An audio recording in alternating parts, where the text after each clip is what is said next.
మన ప్రభువును రక్షకుడైన యేసుక్రీస్తు నామమున మీ అందరికీ వందనాలండి. అందరూ బాగున్నారా?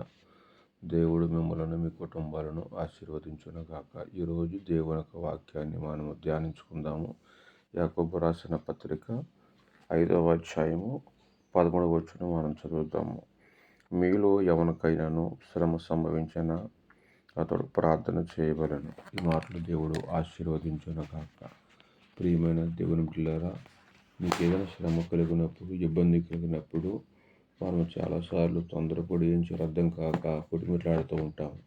కానీ మనం చేయవలసిన పని అంటే దేవుని దగ్గరికి వచ్చి, ప్రభువా ఈ శ్రమ కలిగింది, ఇబ్బంది కలిగింది ప్రార్థన చేస్తే ప్రార్థన దేవుడు ఆలకిస్తూ ఉంటాడు. కనుక నీకు శ్రమ కలిగినప్పుడు, కష్టము కలిగినప్పుడు, ఇబ్బంది కలిగినప్పుడు, సమస్యలని వలలోనూ నింపబడుతున్నప్పుడు ఆ శ్రమ నుండి నువ్వు విడుదల పొందాలంటే ప్రభువైన యేసుక్రీస్తు వారి దగ్గరికి వచ్చి నువ్వు ప్రార్థన చేస్తే నీ శ్రమ నుండి ఆయన విడుదల చేస్తూ ఉంటారు, నీ శ్రమ తప్పిస్తూ ఉంటారు.